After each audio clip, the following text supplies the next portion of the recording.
கண்ணே பார்வதா, அனுதினமும் அதிகாலையில் எழுந்தவுடனே என்னுடைய தொழில் என்ன? இந்த உலகத்தில் உள்ள அனைத்து ஜீவராசிகளுக்கும் படியளக்கும் வழக்கம் அல்லவா? இருந்தாலும் உன்னுடைய பாத சேவையை நான் கண்டுவிட்டேன். இப்பொழுது நான் புறப்படுகிறேன் படியளப்பதற்காக. படியளக்க சென்றீர்களே, அனைத்து ஜீவராசிகளுக்கும் படியளந்து விட்டீர்களா? சென்றேன், அனைத்து ஜீவராசிகளுக்கும் படியளந்து விட்டேன். மீண்டும் தான் உன்னை வந்து சந்தித்திருக்கிறேன். அப்படியா? உனக்கு சந்தேகம்? சுவாமி, என்ன? நீங்கள் அனைத்து ஜீவராசிகளுக்கும் படியளந்து விட்டீர்கள்.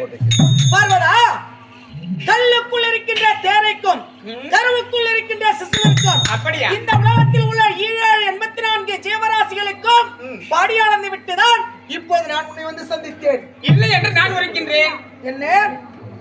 நான் படி அளக்கவில்லை என்று நீ உரைக்கிறாயா? ஆமாம். பார்வதா, இத பார்த்தாயா, அனுதினமும் எனக்கு படைக்கும் பெயர் மட்டும்தான், படி அளக்கும் பெயர் மட்டும்தான்.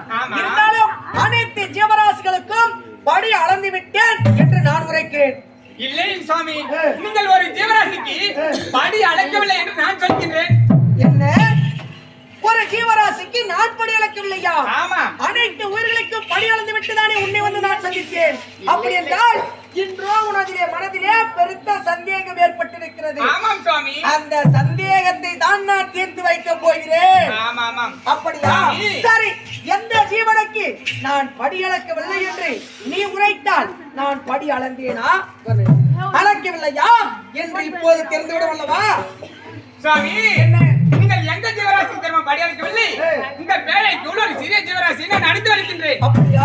அந்த அடைத்து வைத்த ஜீவராசிக்கு நீங்கள் படி அழைத்திருக்கிறீர்களா இல்லை என்று இப்போது தெரிய போகிறது. பார்வதா, இந்த ஒரு சிறிய பேழைக்குள் ஒரு சிறிய ஜீவனை பிடித்து அடைத்து வைத்திருக்கிறாய். அந்த பேழைக்குள் இருக்கின்ற ஜீவனுக்கு படி அளந்தேனா அல்லது அளக்கவில்லையா அப்படி என்ற சந்தேகம். அந்த பேழையை திறந்து பார்த்தால் தானே உன்னுடைய சந்தேகமானது தீரும். இப்போது அந்த பேழையை திறந்து பார்.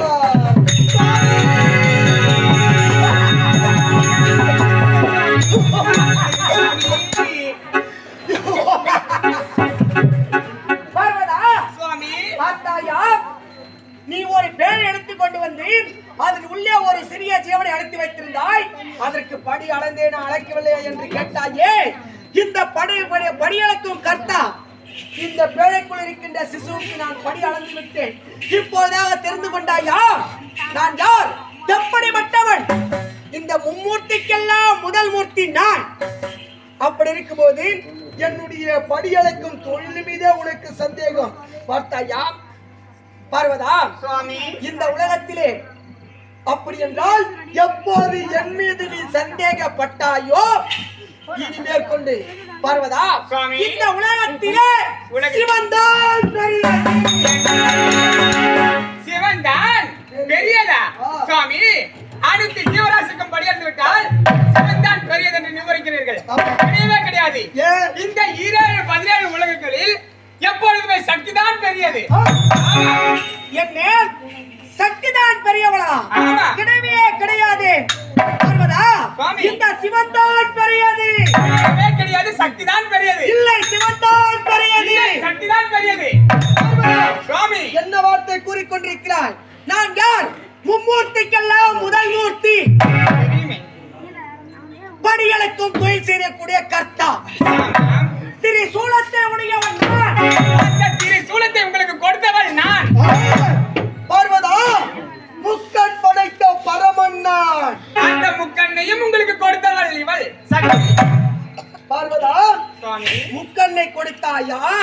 பார்வதா, இந்த முக்கண்ணை எனக்கு எதற்காக நீ கொடுத்தாய்? யோசித்து பார்த்தாயா? சற்றும் யோசிக்காமல் அந்த முக்கண்ணை கொடுத்தவளே நான் என்று உரைக்கிறாயே. இந்த முக்கண்ணை எனக்கு மூன்றாவது கண்ணை எதற்காக கொடுத்தாய்?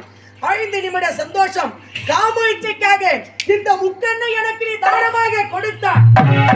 எப்படி என்றால் ஒரு நேரத்திலே கிரேதா கோமுரி கலியுகம். இப்போது நடப்பது கலியுகம். இந்த 4 யுகத்திற்கு முன்னால் ஒரு யுகம், அதுதான் மணியுகம். அந்த மணியுகமாகப்பட்டது எப்படி இருந்தது? ஒரே மண்மேடாக காட்சியளித்தது. அந்த மண்மேடாக காட்சியளிக்கின்ற நேரத்திலே அந்த மணியுகத்திலே அந்த மண்மேடானது ஒரு நாள் படார் என்று வெடித்தது. அப்படி வெடித்தவுடனே பாதி ஆகாயமாகவும் பாதி பூமியாகவும் நின்றது. அதிலே நீ எப்படி தோன்றினாய்? பிறந்த மேனியோடு தோன்றினாய். எப்படி?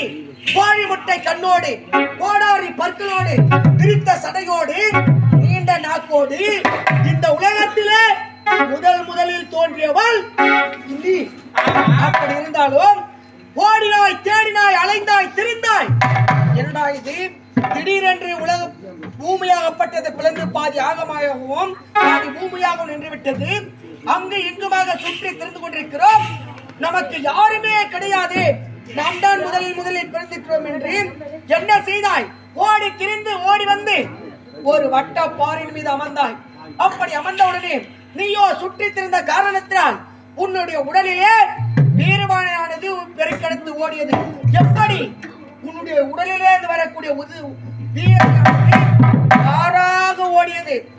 அந்த வீரவினுடைய ஆட்சியே 2 உயிரில்லாத பாசிகள் தவழ்ந்து சென்றது.